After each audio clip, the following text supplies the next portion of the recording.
In die nuus vanaand.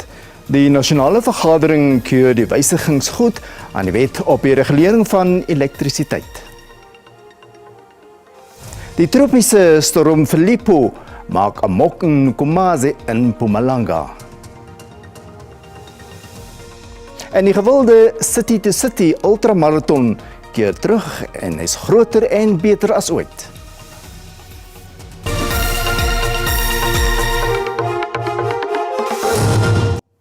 Vanaand welkom by die Afrikaanse Bulletin. Die nasionale vergadering se goedkeuring van die wysigings aan die wet op die regulering van elektrisiteit maak die speelveld in die elektrisiteitsverskaffingsmark gelyk. Die wet bekragtig die vestiging van 'n nasionale transmissiemaatskappy as deel van Eskom se ontbondeling in 3 afsonderlike entiteite. Dit beëindig ook die kragverskaffer se monopolie op die produksie van elektrisiteit en verstewig en vestig 'n mededingende kragverskaffingsmark. Die wet maak ook voorsiening vir boetes van tot R5 miljoen en 10 jaar tronkstraf vir persone of instellings wat elektrisiteit steel of infrastruktuur beskadig. Die wysigings aan die wet word beskou as onontbeerlik vir die oopstelling van die kragmark, as ook die beëindiging van beerkrag. Among others, provide for open market platform that will allow competitive electricity trading in South Africa, make provision for creation of transmission systems operator, the role of NERSA to include powers to license entities that will implement the competitive market and have regulator oversight during the transitioning to the competitive market. Streng optrede teen oortreders is ook bekragtig.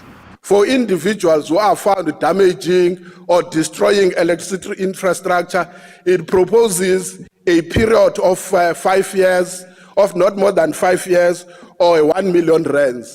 It also proposes for those who trade in illegal electricity activities, including damage of electricity infrastructure and property, it gives a period not more than 10 years. Kommer heers egter oor die onafhanklikheid van die nuwe transmissie-entiteit. We remain concerned that the creation of a transmission system operator state-owned entity, as envisaged by the bill, does not go far enough to ensure the independence of the unbundled entity. Die EFF vrees die nuwe instelling is 'n tree na privatisering.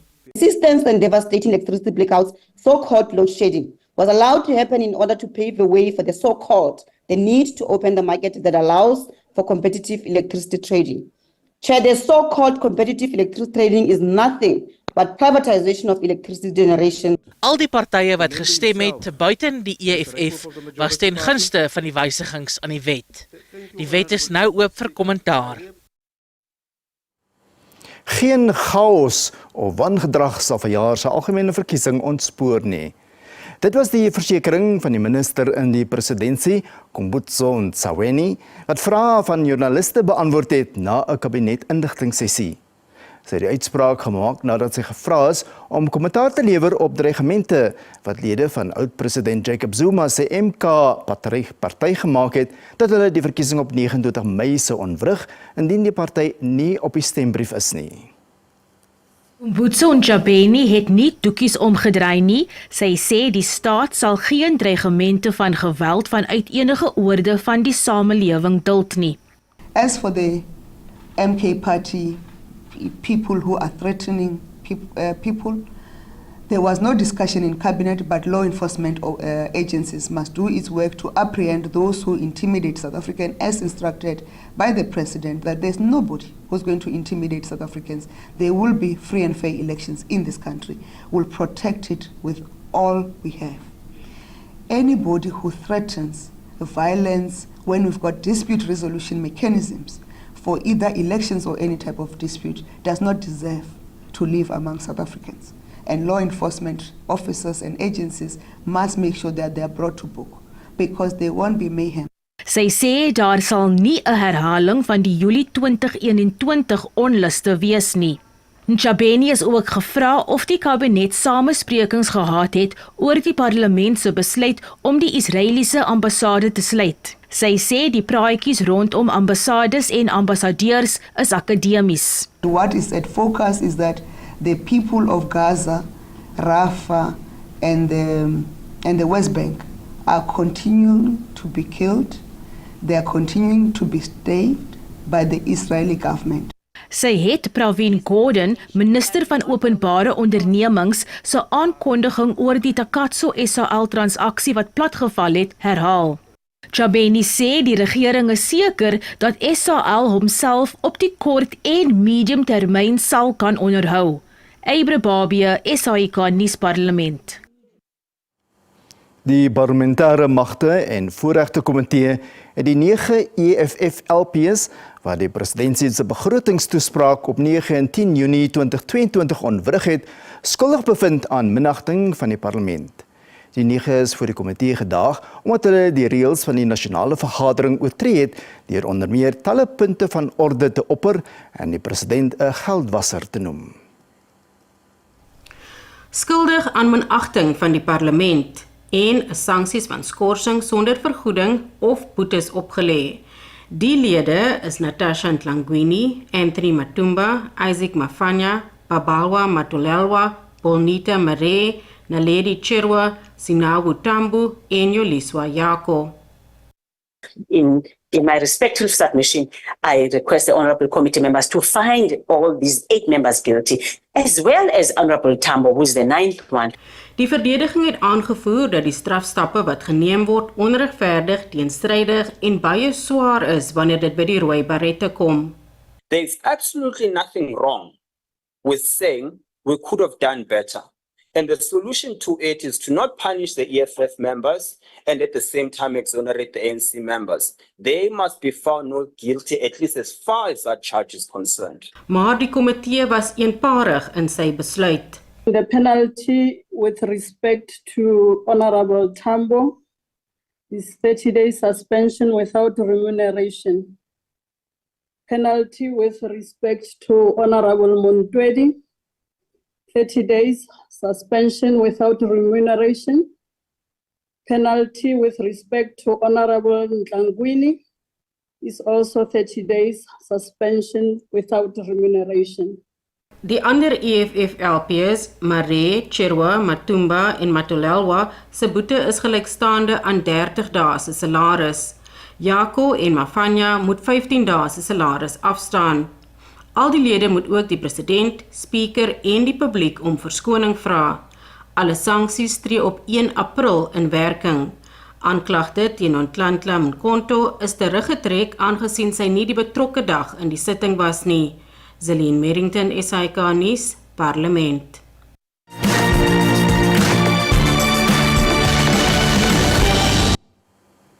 In hartverskeurende tonele uit Gaza-stad slaan hongerkinders op potte en panne om die ernstige voedseltekorte te belig. Hulle pleit vir dringende ingryping omdat erge hongersnood in die Palestynse enklawe dreig.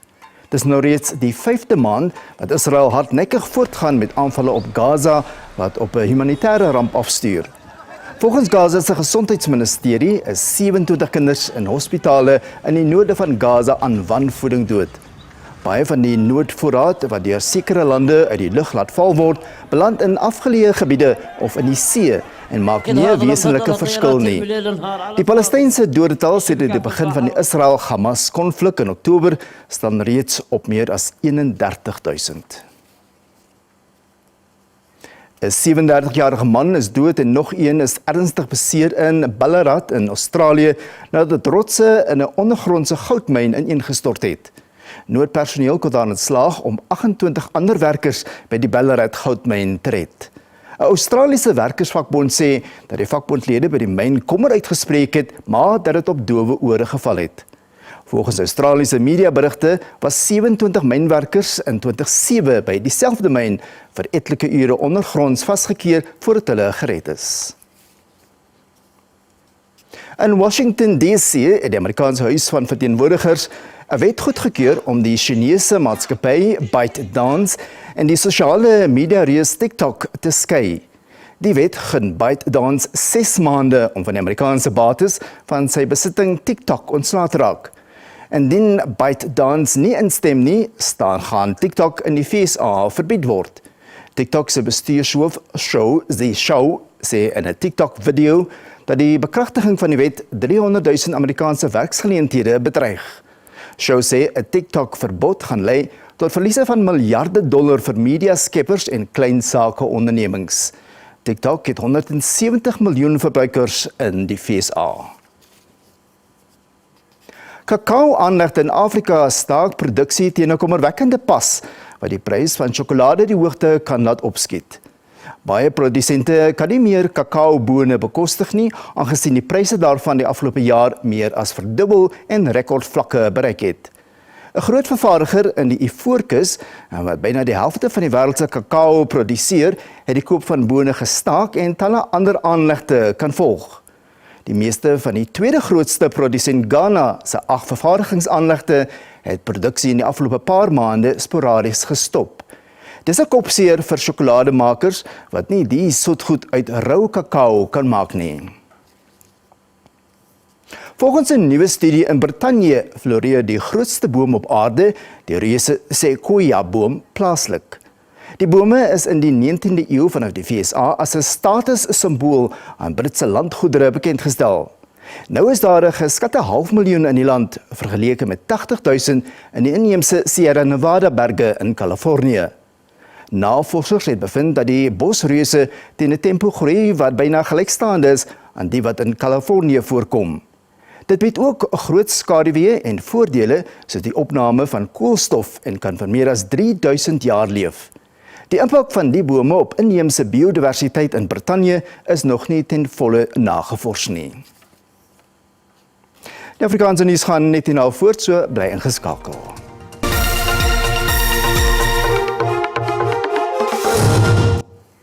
Ons gaan voort. Die Hooggeregshof in Pretoria het beslis dat die bekentenisse van 2 beskuldigdes in die binneverhoor in die Senzo Meyiwa-saak vrywillig gemaak is. Die 2 beskuldigdes ter sprake is Muzi Sibiya en Mongani Tanzi. Sibiya het ook sonder dwang uitwysings gemaak. Sibiya en Tanzi en 3 ander word tans verhoor vir die moord in 2014 op die sokkerster. Dit was 'n oorwinning vir die staat wat volgehou het Sibiya en Tanzi is nooit aangerand nie. Die 2 het beweer hulle het hulle verklaringe onder dwang afgelê. The court rules that it was made freely and voluntarily, without any coercion, when accused number 2 was in his full and sober senses. And also the confession made before Colonel Rapudi was also made by accused number 1, 2.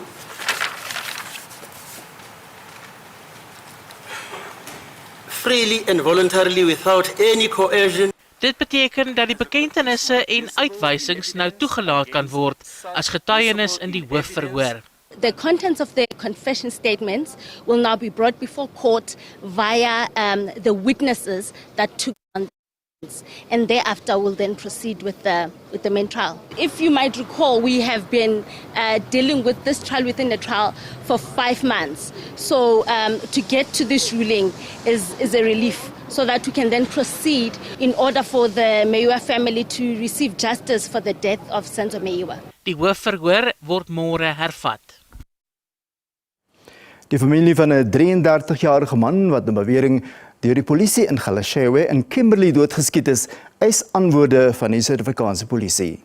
John Smith is op slag dood nadat hy na bewering deur 'n polisiebeampte tydens 'n gewelddadige betoging in die gebied raak geskiet is.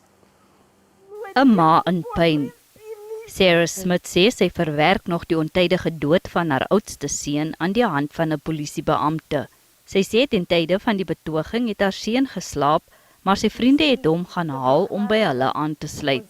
Smith sê daar word beweer dat haar seun met die polisie probeer onderhandel het toe hy doodgeskiet is.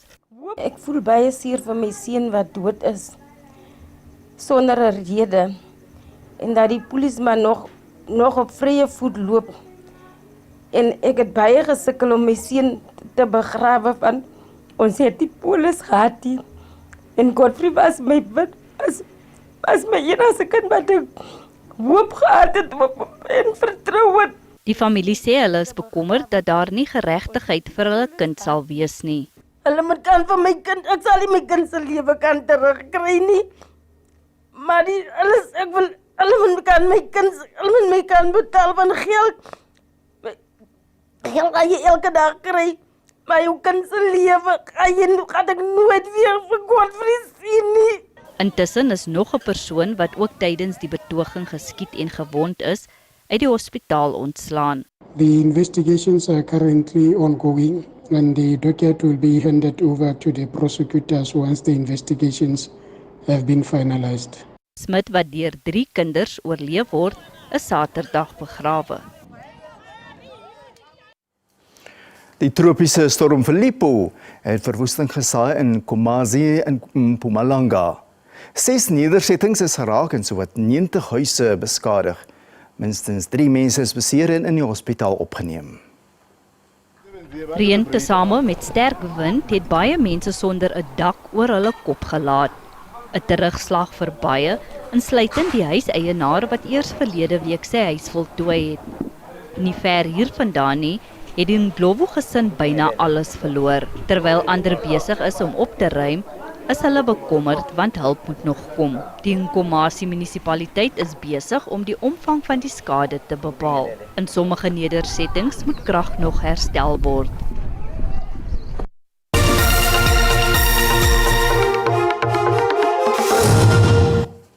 Mynbouproduksie in Januarie was 'n merkbare 3,3% laer op 'n jaargrondslag volgens Statistieke SA. Die bedryf het in Desember slegs 0,2% minder gelewer as in Desember 2022. Die grootste bydraers tot die skerp daling was mangaan, goud en diamante. Luidens die data het mineraalverkope teen huidige pryse op 'n jaargrondslag in Januarie toegeneem. Ystererts het bygedra tot die styging. Seisonaal aangepaste mynproduksie was in Januarie 0,8% laer as in Desember. Die platinumgroep metale en steenkool het die produksie in Januarie laer gedwing. Die vervaardigingssektor het in Januarie 'n aansienlike verbetering getoon. Data van Statistieke SA toon dat vervaardigingsproduksie in Januarie met 2,6% toegeneem het vergeleke met Januarie verlede jaar. Die petroleum, hout, tekstiel en glassektore was die grootste bydraers. Seisoen aangepaste vervaardigingsproduksie het in die 3 maande tot einde Januarie met 0,2% gestyg vergeleke met die vorige 3 maande. 7 van die 10 vervaardigingsafdelings het positiewe groeikoerse oor hierdie tydperk aangemeld, waarvan die voedsel- en drankafdeling die grootste bydrae gelewer het. Die produksie van basiese yster- en staalprodukte, nie ysterhoudende metaalprodukte en die masjinerieafdeling daal egter steeds. Produksie het tot stilstand gekom by verskeie Suid-Afrikaanse sakeondernemings toe alle Microsoft toepassings waaronder Office 365, Outlook en Teams die gees gegee het. Die SABC se werksaamhede is ook erg geraak. Die onderbreking wat in die middaguur begin het, word toegeskryf aan 'n magdom foute met onderseese kabels tussen Suid-Afrika en Europa. Volgens die eienaar van die Wes-Afrika kabelstelsel waarop Suid-Afrika staat maak, Seacom, het 'n skip die kabels in Februarie in die Rooi See beskadig, maar is nog onbekend wat die jongste kabelfoute veroorsaak het. Die redakteur van My Broadband, Jan Vermeulen, het konteks gegee. People in South Africa could not access any Microsoft online services earlier today. That includes email, Microsoft Teams, anything in Microsoft Office 365, Microsoft Azure. It caused severe disruptions in South Africa, including payment systems that rely on Microsoft's cloud were inoperational as a result of the outage. It's been caused by multiple cable failures in Côte d'Ivoire near Abidjan. And what's curious about this is it's 4 cables that went down at the same time: WAX, Main 1, SAT3, and ACE.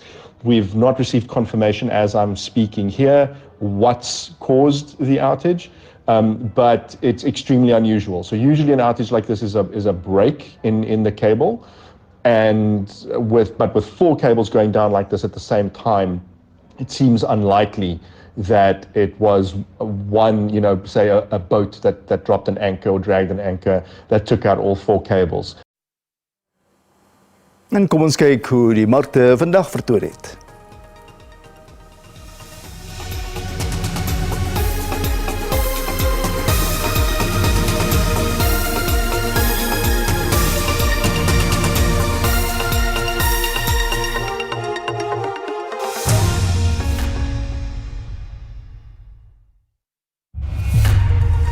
En net na sportnuus, ons is nou terug.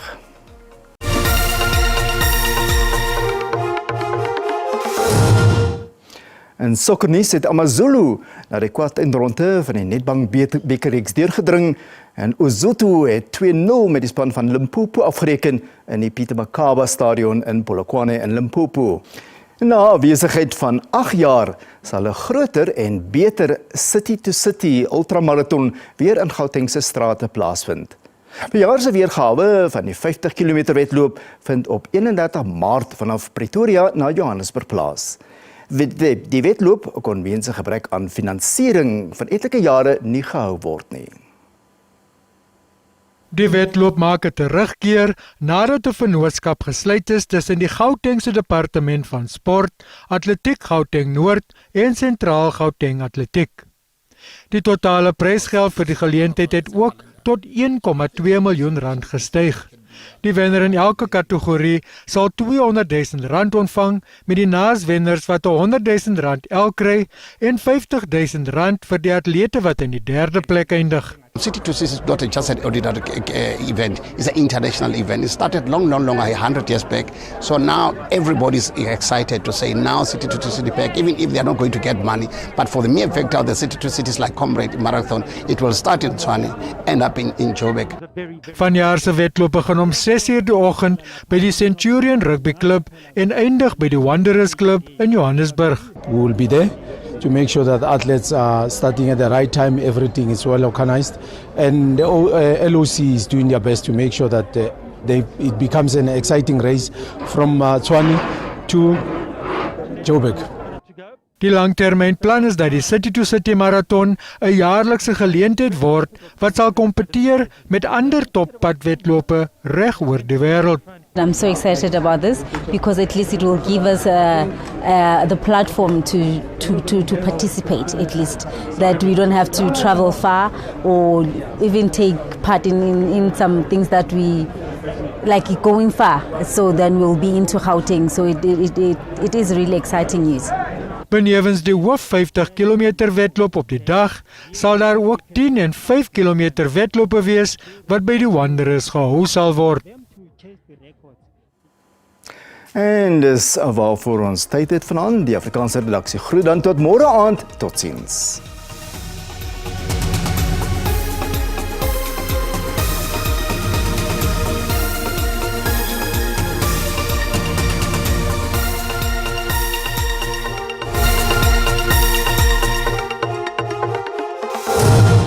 Goeienaand, welkom by die weer. Vir vandag sien ons daar is 'n 60% kans vir reën. Dit strek vanaf Limpopo tot en met KwaZulu-Natal. Dan is daar ook 'n 80% kans vir reën in die noordelike dele van die Oos-Kaap. Vir môre is daar steeds 'n 30% kans vir reën met miskolle in die noordelike gedeeltes van die land. Andersins baie mooi weer in die res van die land. Vir vandag is daar 'n waarskuwing uitgereik vir ewige donderbuie wat verwag word in dele van Limpopo, Gauteng, Mpumalanga en dan ook in dele van KwaZulu-Natal. Vir môre duur die ewige donderbuie steeds voort, maar dit is in dele van Noordwes. Dan is daar ook 'n brandgevaarwaarskuwing uitgereik in grootste gedeeltes van die Noord-Kaap, die Wes-Kaap, Noordwes en dan ook in dele van die Vrystaat. Ons kyk nou na ons temperature. Ons begin in Gauteng, verspreide buie en donderbuie met Carletonville en Vereniging albei 'n maksimum van 29. In Limpopo wat ons volgende provinsie is, Lephalale 23:31 en dan Burgersfort 17:25. Mpumalanga, Mashishing 15:24, Secunda en Standerton albei 'n minimum van 14 en 'n maksimum van 26. In KwaZulu-Natal koel sonnig in gedeeltes van die provinsie, Ulundi 16:29 en dan Ladysmith 15:33. In die Oos-Kaap sonnig in gedeeltes van die provinsie, Oos-London 17:30, Makanda 'n maksimum van 33 en dan Graafrenet 'n maksimum van 37. Koel en sonnig in die Wes-Kaap, Kaapstad 16:25 en dan Oudtshoorn het 'n maksimum van 38. In die Noord-Kaap sien ons Appington het 'n maksimum van 38 en dan Kalvinia 35. In die Vrystaat enkele buie en donderbuie, Botawil 14:33 en dan Sasolburg 15:30. Ten slotte Noordwes enkele buie en donderbuie, Vryburg en Taung albei 'n maksimum van 37. Dit is dan al van my en die weerdiens, 'n rustige aand verder.